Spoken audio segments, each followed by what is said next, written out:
kami dari kelompok 10 Manajemen Laboratorium Pendidikan akan menjelaskan materi kami tentang jenjang dan jabatan penata laboratorium pendidikan dan etika laboran. Sebelum masuk ke materi, perkenalkan kelompok kami. Pertama, aku Nizum Rotus, kedua Wisma Alfi, yang ketiga Nurin Nurdiani, dan yang terakhir saya sendiri Irma Sofiana Salsabila. Langsung saja ke pembahasan pertama, yaitu pengertian penata laboratorium pendidikan. Jabatan fungsional Pranata Laboratorium Pendidikan pertama kali tertuang pada Peraturan Menteri Negara Pendayagunaan Aparatur Negara dan Reformasi Birokrasi Nomor 3 Tahun 2010 tentang jabatan fungsional Pranata Laboratorium Pendidikan dan angka kreditnya. Salah satu pertimbangan penting yang mendasari penetapan jabatan fungsional Pranata Laboratorium Pendidikan atau yang sering dikenal dengan singkatan PLP adalah dalam rangka pengembangan karir dan peningkatan profesionalisme pegawai negeri sipil yang melaksanakan pengelolaan laboratorium pada lembaga pendidikan. Pranata Laboratorium Pendidikan merupakan salah satu jabatan fungsional yang termasuk dalam rumpun jabatan 212 Menteri Pendayagunaan Aparatur Negara dan Reformasi Birokrasi Republik Indonesia. Peraturan Menteri Negara Pendayagunaan Aparatur Negara dan Reformasi Birokrasi Nomor 3 Tahun 2020 tentang jabatan fungsional Pranata Laboratorium Pendidikan dan angka kreditnya, halaman 182.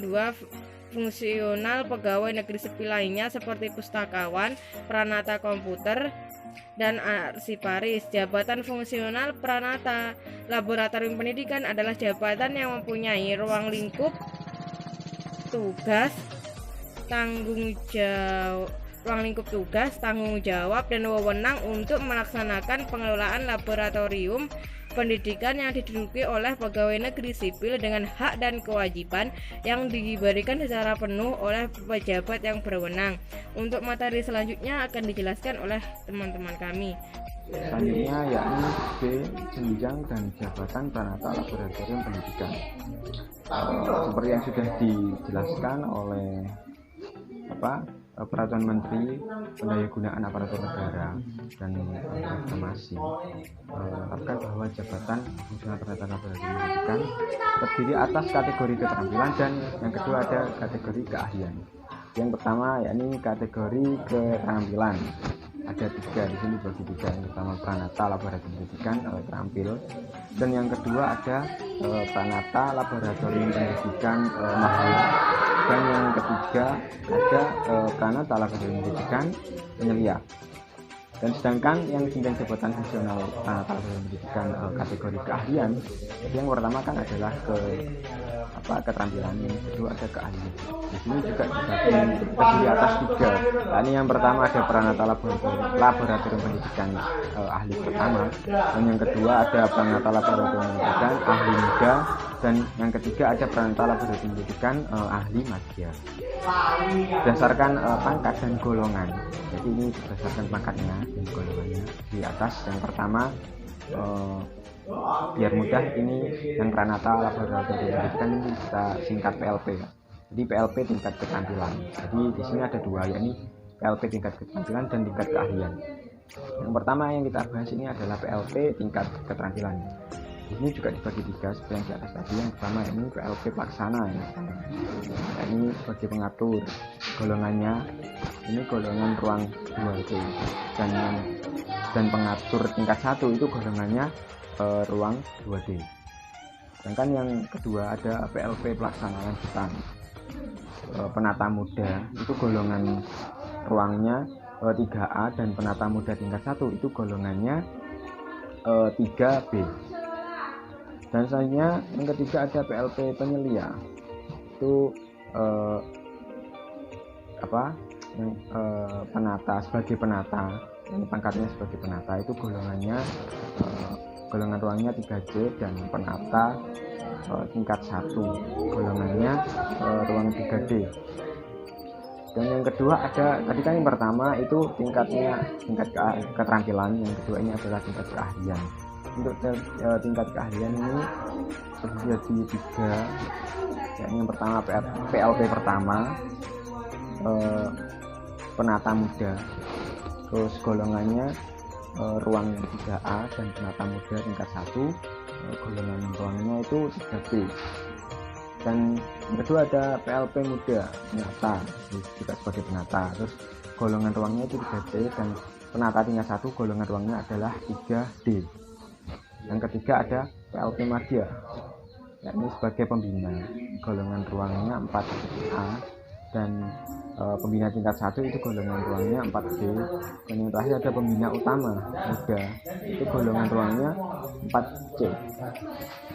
Adapun tugas dari PLP itu secara umum itu meliputi yang pertama ada sebagai pengajar atau pelatih di bidang pengelolaan laboratorium. Jadi PLP sendiri itu juga sebagai pengajar, pelatih semua yang ada di laboratorium. Yang kedua ada pemberian bimbingan bagi bidang pengelolaan laboratorium. Jadi memberikan bimbingan dalam pengelolaan laboratorium kepada pengelola. Terus yang ketiga ada peran serta dalam seminar atau lokakarya di bidang pengelolaan laboratorium. Jadi PLP ini sendiri juga memiliki peran atau keikutsertaan dalam seminar atau lokakarya di bidang pengelolaan laboratorium tersebut. Terus yang keempat ada keanggotaan dalam organisasi profesi. Yang kelima ada keanggotaan dalam tim penilaian angka kredit jabatan fungsional LP. Dan yang keenam ada perolehan penghargaan atau jasa.